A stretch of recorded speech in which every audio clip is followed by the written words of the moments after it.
प्यारे बच्चों, कैसे हैं आप सब। उम्मीद करती हूँ आप लोग अच्छे होंगे। आज आपकी वर्कशीट नंबर 5 आई है, तो पहले आप लोग इसे अच्छे से लेबल कर लेंगे, डेट डाल देंगे, क्लास, सब्जेक्ट, अपना नाम, अपने टीचर का नाम आप लोग लिख लेंगे। तो चलिए इसको पढ़ना शुरू करते हैं। ये आपकी हिंदी की वर्कशीट है। इसके अलावा मैं आप लोग से एक बात और शेयर करना चाहती हूँ कि जो भी आपको वर्कशीट दी जाती है वो आपके चैप्टर में से दी जाती है, तो आप लोग कोशिश करें, क्योंकि सेल्फ बुक्स आपको मिल चुकी हैं स्कूल की तरफ से, ठीक है। तो अब आप लोग कोशिश ये करें कि जो भी पार्ट आपको दिया जा रहा है उसको आप लोग घर बैठ के अपने आप से बुक से एक बार रीडिंग करें और देखें कि जो आपसे क्वेश्चंस पूछे जा रहे हैं या जो आपको पढ़ाया जा रहा है ये क्या है, कैसा है, तो आपको इसमें और इंटरेस्ट आएगा। क्योंकि मुझे ऐसा लगता है कि वर्कशीट में कहीं ना कहीं कुछ चीज़ें छूट भी रही हैं, है ना। तो अगर आप इस पार्ट को पूरा खुद से पढ़ेंगे तो आप लोगों को और आसानी भी हो जाएगी और मज़ा भी आएगा इसे पढ़ने में। तो मैं उम्मीद करती हूँ आप लोगों को मेरी बात समझ में आ गई होगी और आप लोग इसे करने की कोशिश करेंगे। और उसके बाद अगर कोई प्रॉब्लम होती है तो आप लोग मुझे कमेंट सेक्शन में पूछ सकते हैं, ठीक। चलिए तो शुरू करते हैं। लिखा है बच्चों, आज इस कार्यपत्र में हम अपने पाठ्य पुस्तक वसंत के तीसरे पार्ट बस की यात्रा का प्रथम भाग पढ़ने जा रहे हैं। यहाँ हरिशंकर परसाई जी की व्यंग रचना है। अब ये किसकी रचना है? हरिशंकर परसाई जी की रचना है। बच्चों, व्यंग एक ऐसी विधि होती है जिसमें हम बातों को सीधे सीधे नहीं कहते, बल्कि उसे इस प्रकार घुमा फिरा कर कहते हैं कि सामने वाला जो है वो बुरा भी ना माने और हमारी बात भी हम उसे समझा दें। इस पार्ट में भी लेखक व्यंग का प्रयोग करते हुए भारत के सार्वजनिक यानी कि जो ट्रांसपोर्ट गवर्नमेंट की तरफ से परिवहन व्यवस्था पर गहरा चोट करते हैं। यानी आप देखिए, जो ट्रांसपोर्ट गवर्नमेंट की तरफ से होता है, जैसे डीटीसी की बसें वगैरह, आजकल दिल्ली में तो बहुत अच्छी बसेस हैं, लेकिन पुरानी वाली अगर आप बसें देखेंगे तो इनफैक्ट जब आप उसे देखेंगे ना तो फ़ौरन आपके मुंह से एक लफ्ज़ निकलेगा, पता है क्या?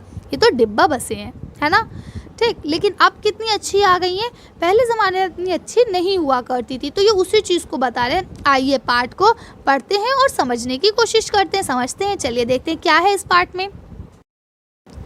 हम 5 मित्रों ने तय किया कि शाम 4 बजे की बस से चलें। पन्ना से इसी कंपनी की बस सतना के लिए घंटा भर बाद मिलती है। अब इन्होंने क्या तय किया कि हम लोग किससे जाएंगे? बस से जाएंगे।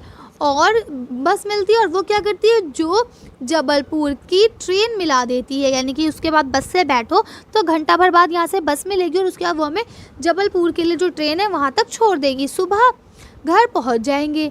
हम में से 2 को सुबह काम पर हाजिर होना था। हाजिर होना मतलब प्रेजेंट होना था, पहुँचना था, इसलिए वापसी का यही रास्ता अपनाना ज़रूरी था। अगर किसी और चीज़ से जाते तो हो सकता है लेट हो जाते, इसलिए उन्होंने सोचा बस से ही चलते। लोगों ने सलाह दी कि समझदार आदमी इस शाम वाली बस से सफ़र नहीं करते हैं। अब जब मना किया गया तो दिमाग में क्या क्वेश्चन आया? क्या रास्ते में डाकू मिलते हैं? नहीं, बस डाकिन है। अब डाकू की जो फीमेल होती है उसको क्या बोलते हैं? डाकिन। डाकू आदमी को बोलेंगे तो औरत को क्या बोलेंगे? डाकिन। देखा, बस ही डाकिन है। तो अब क्या है, बस को देखते, अब उसने इस चीज़ को नज़रअंदाज कर दिया। अब आगे बता रहे हैं कि बस को देखा तो श्रद्धा उमड़ पड़ी, यानी कि उसके मन में श्रद्धा की भावना आई। क्यों आई? क्योंकि वो इतनी बूढ़ी थी, खूब व्यर्थ थी, सदियों के अनुभव के निशान मिली हुई थी। अब क्या है, उसे पता था कि किस तरह से अब कोई चीज़ बहुत ज़्यादा रगेड़ी जाए तो वो क्या होती है, बूढ़ी हो जाती है ना। तो वही बस को कह रहे हैं कि वो इतनी पुरानी हो चुकी थी, ऐसा लगा था कि उसके पास बहुत पुराना अनुभव हो। लोग इसीलिए इससे सफ़र नहीं करना चाहते थे कि वृद्ध अवस्था में इसे कष्ट होगा। यानी अब क्या कह रहे हैं कि बस बूढ़ी हो चुकी है, लोग इसीलिए उस पर सफ़र नहीं करना चाह रहे हैं कि अगर हम इस बस में सफ़र करेंगे तो बेचारी बस को बहुत तकलीफ़ होगी। क्यों? क्योंकि वो बूढ़ी हो चुकी है। ये बस पूजा के योग्य थी, यानी इस बस में सफ़र नहीं करना चाहिए, इसमें पूजा करनी चाहिए थी। उस पर सवार कैसे हुआ जा सकता है? यानी जो चीज़ पूजा के लायक है उस पर हम सवार कैसे हो सकते हैं? तो ये यहाँ तक आपको कहानी समझ में आ गई कि बस की कंडीशन इतनी ख़राब थी कि आप उस पर कुछ समझ ही नहीं सकते, ठीक। अब यहाँ पे कुछ शब्द आपको दिए गए जो कठिन है, जैसे हाजिर माने क्या होता है? मौजूद होना या उपस्थित होना। डाकिन यानी डाकू का स्त्रीलिंग, ठीक है। वयोवृद्ध यानी कि बड़ी आयु वाली या आयु वाला, ठीक है। वृद्धावस्था यानी बुढ़ापा। तो इस तरह से आप लोग इसे लिख लेंगे। चलिए आगे देखते हैं। यहाँ लिखा है अब इस गद्यांश के आधार पर निम्न प्रश्नों के उत्तर दीजिए।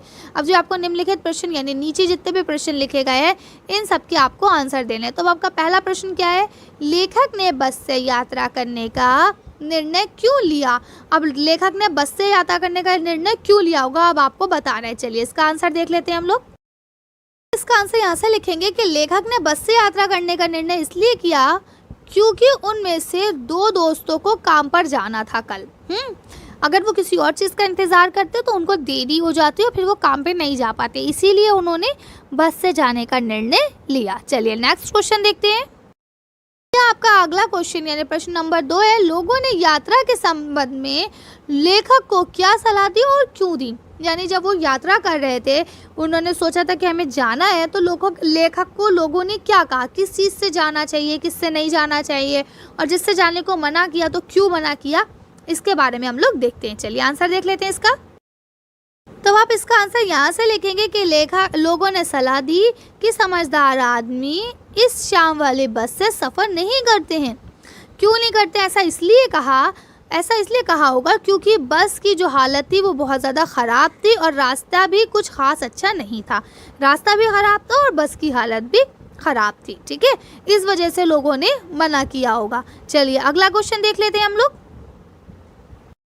अब आपका प्रश्न नंबर 3 है कि बस को देखकर लेखक ने जो व्यंग बातें कही उन्हें अपने शब्दों में लिखिए। यानी अब लेखक ने जो उसमें टॉन्टिंग कसी यानी जो ऐसी बातें कही जो किसी को बुरा भी ना लगे और वो अपनी बात भी बोल दे, ठीक है, उसके बारे में आपको लिखना है। तो चलिए देखते हैं इस पे लेखक ने क्या कहा था। आप देख सकते हैं कि बस को देखकर लेखक ने क्या कहा था कि मतलब ये तो बहुत बूढ़ी हो चुकी है, इसकी पूजा करनी चाहिए, इस पे यात्रा नहीं करना चाहिए। ठीक, तो इस तरह से मैंने बहुत शॉर्ट करके आपको आंसर लिखा है। अगर आप चाहें तो पूरी बात को लिख सकते हैं, कोई प्रॉब्लम नहीं है, और ये आंसर भी बिल्कुल ठीक है। इसीलिए लोगों ने बस पर यात्रा करने को भी मना कर दिया था। तो आप लोग इस तरह से ये पूरा आंसर लिख सकते हैं। अगर कोई परेशानी हो तो आप लोग मुझे कमेंट्स करके पूछ सकते हैं। चलिए तो नेक्स्ट क्वेश्चन देखते हैं हम लोग। आपका लास्ट क्वेश्चन यानी प्रश्न नंबर 4 जो है ये गतिविधि है, इसलिए मैं इसका आंसर आपको सिर्फ समझाऊंगी, लिख के नहीं दिखाऊंगी। अब यहाँ लिखा है अपनी कल्पना से अपने घर में पड़ी किसी भी पुरानी चीज़ को देखते हुए मजाकिया लहजे में, ठीक है, मजाकिया यानी वही व्यंग, ठीक है, मैं उससे होने वाली बातचीत को लिखिए। अब आपके घर में कोई भी चीज़ इस तरह से हो जिस पे आप लिख सकते हैं हंसी मजाक की बातें, तो ये आप खुद करेंगे। क्योंकि ये 8th क्लास की वर्कशीट है, पहले मैं लिख रही थी लेकिन जब मैंने देखा कि 8th क्लास की वर्कशीट है तो मैंने कहा आप लोग ये काम स्वयं करेंगे ताकि आपको पता चले कि आपने कितना इस चीज़ को समझा। ठीक, तो अब आप लोग इस आंसर को अपने आप से लिखेंगे कि किस तरह से आप, जैसे मान लीजिए कोई चप्पल है, आप टूटी हुई है, वो आपने उसे पहले पहना है और फिर वो अब टूट गई है, तो आप उसके ऊपर लिख सकते हैं कोई मजाकिया बातें कि वो आपसे कुछ बात कर रही है। ठीक, या घर में कोई ऐसी प्लेट या बर्तन है जो पहले यूज़ में आते थे लेकिन अब नहीं आते हैं यूज़ में, तो वो आपसे कुछ बातें कर रहे हैं। या ऐसा भी हो सकता है कि आपकी कुछ पुरानी बुक्स हैं जो आपकी 7th क्लास की हैं, अब वो रखी हुई है या आप उन्हें रद्दी वाले को देने जा रहे हैं, तो वो आपसे क्या बातें कर रही हैं हंसी मजाक में कि हाँ भाई इंसान बहुत सेल्फिश है। इस तरह से जो भी है आप लोग उसको लिखेंगे। ठीक, चलिए तो आज की वर्कशीट को हम लोग यही ख़त्म करते हैं। आज की वीडियो में बस इतना ही। अगर आपको हमारी वीडियो पसंद आई हो तो प्लीज़ इसे लाइक और शेयर करें। अगर अभी तक आपने हमारे चैनल को सब्सक्राइब नहीं करा तो प्लीज़ हमारे चैनल को सब्सक्राइब करें। Thank you for watching.